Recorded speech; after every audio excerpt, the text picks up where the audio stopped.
Hey guys, I'm gonna do the quick melon update. Today is August, let me check, 18. So it's August 18. I harvest already quite few melons. I tried some and other they're ready. I'm gonna be probably picking them tomorrow and maybe put some picture at the end of this video to show you how they look inside. So let me show you how it is now. Okay, so we start from the Noir the Carmes that I picked one, and I wasn't too happy about it. It was fine. It's like if you buy one from the store, a little bit of sweetness, ripe. It was ripe. The thing is, what I did wrong this year, that I do almost every year, I get greedy. So I never pick off extra melons. You should leave like 2 or 3 cantaloupe per vine, and right here I have 1, 2, 3, 4, 5, 6, 7, 8 that I see. I would bet there's another one. Ah, there you go. 9. So probably 10. Way too many. When you have this many, first of all, they take forever to ripe. And also the flavor decrease, so I'll probably gonna give it another try with this variety next year, but I have to keep up and leave just two of them, and then I'll see how is the taste. I don't want to base on what I harvest today, because like I said, you have to keep up with removing the extra fruits and before judging. Blacktails Mountain, I might pick one. There's no tendrils on this one, but the little leaflet is completely dry. The bottom is yellow. There still is that little shine, you see. It's white kind of coat, but I might be picking one because I need to start picking, because I have so many, and if I wait until they are all ripe, then it's gonna end up having like 6-7 melons, and then nobody's gonna eat them. So I'm gonna be picking something for sure. So we have the Blacktail Mountain, you see it's basically ready. The golden midget I found last time is right there. They're supposed to turn completely golden, so on those ones they are easy to check. I'm gonna leave them until they're completely yellow. Right here we have the Gnadenfeld. I'll show you, because I don't know if I pronounce it right, but it's a cantaloupe. You can see the color. This one is ready. Probably it would even, let me move, slip quite easily from the vine, just in there, and I can smell it from here.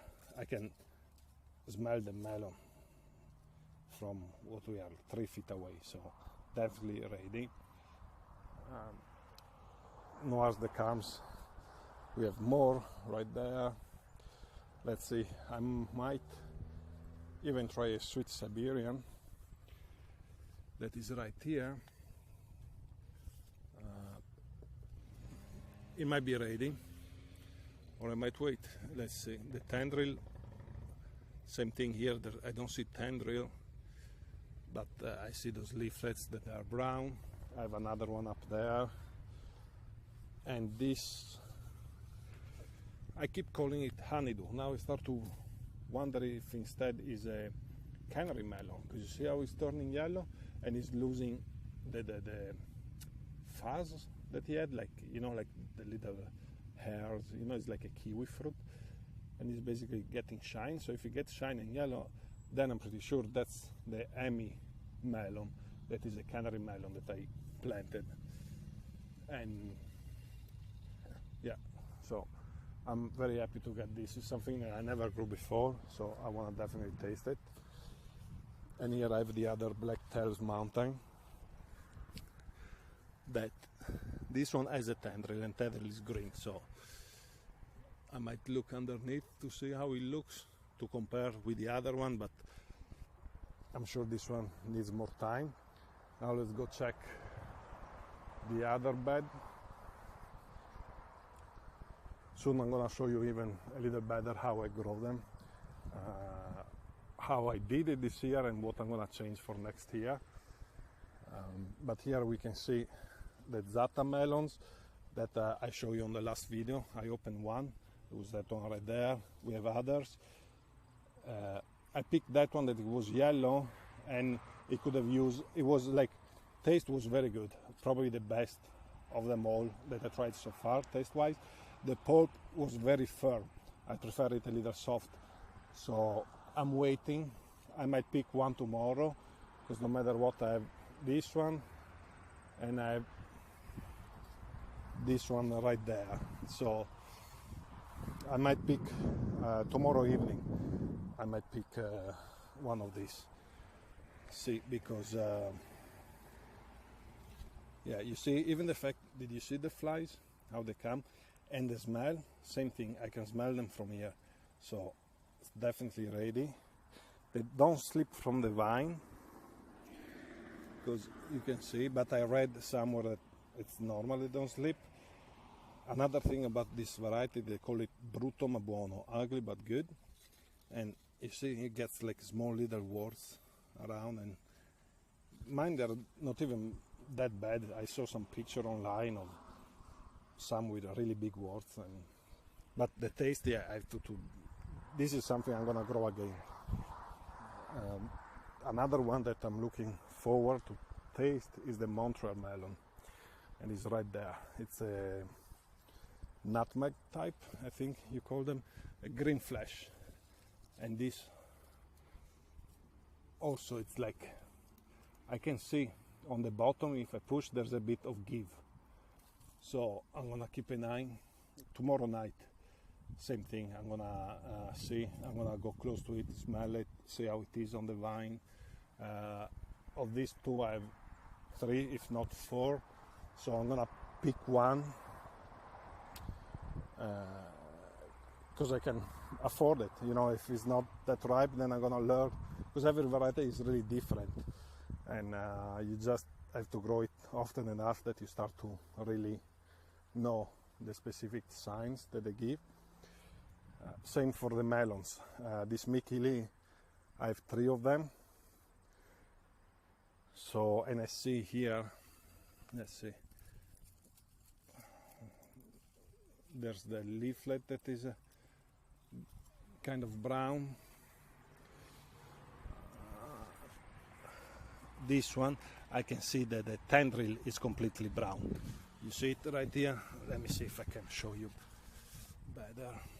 So, this is the where the melon is attached to the vine, right?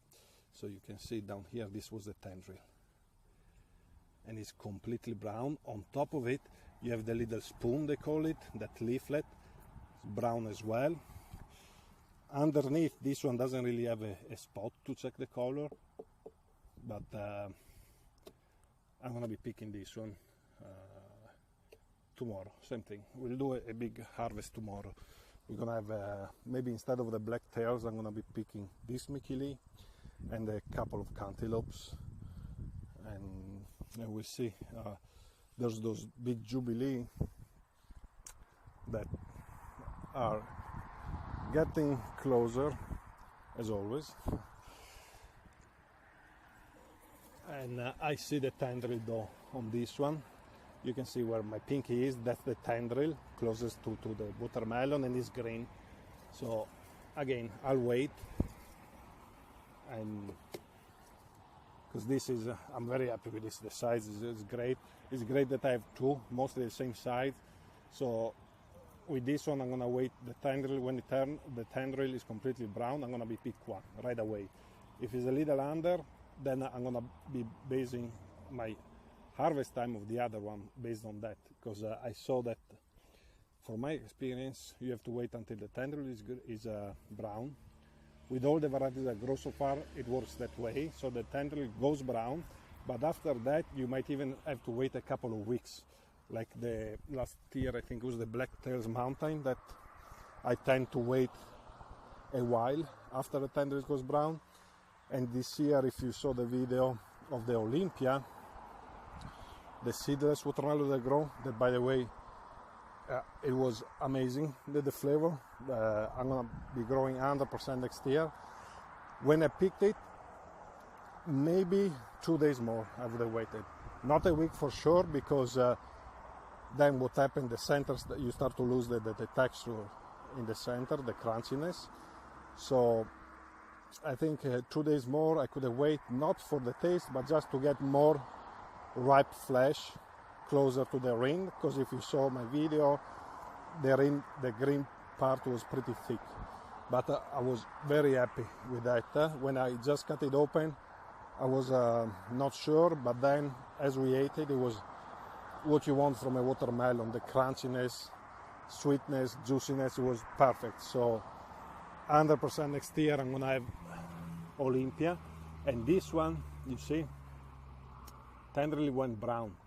So, but I'm gonna see, the tenderly went brown. I'm gonna actually wait a week. So this one, it might go overripe, but what it does is gonna teach me perfectly when to pick them. So I picked the first as soon as the first day that the tenderly was brown. This one is gonna be basically a week, if not 10 days after the tenderly went brown. And based on that, then I have my book, I'll write down, and next year I'm gonna be picking based on that. Before letting you go, I'm gonna show you. You see how the vines came out. This was the walkway in between my melon beds and the tomato, and the vine went, and now it's starting to take over the tomato. And let's see if I can show you from the other side. I found it today while I was picking the tomatoes. Oh, it's kind of difficult to pass here, but there's another little Olympia watermelon growing right in between the tomatoes. Under those green tomatoes on the left, I don't know if you see, let me try to go from underneath. Oh yeah, here's better, you can see it. Sorry for the camera, but there you go. There's a little Olympia, and there's a little extra bonus that I found, and it's still the tendril is green. It's a seedless, so even if it's small, if I pick it at the right time, it's going to be perfect. It's going to be like a personal size, but with no seeds and nothing, you basically get to eat the whole thing inside. And that's it. The only other melons that I'm not showing you are the ones that are on that fabric pot that I picked earlier, and you can see it on my harvest video that I posted. Those ones for sure I'm not happy. I don't even know the name of the variety, but it's an hybrid that I got from a hardware store.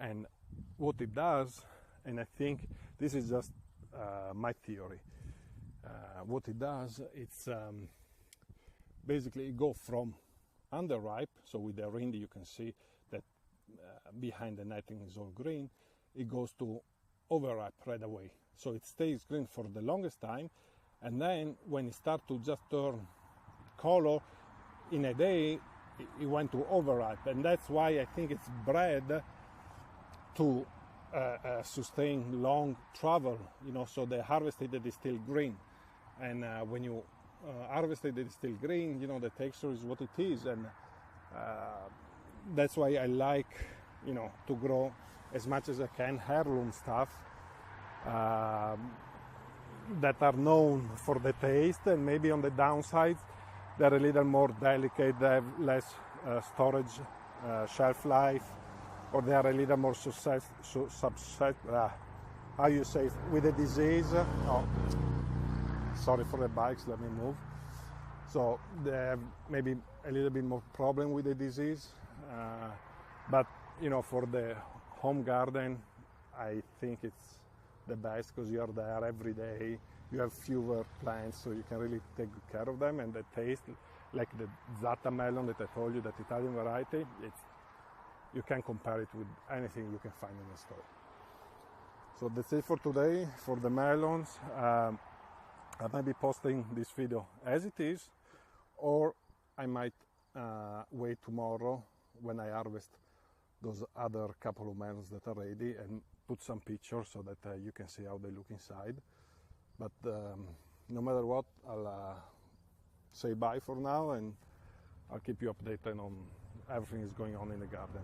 Take care.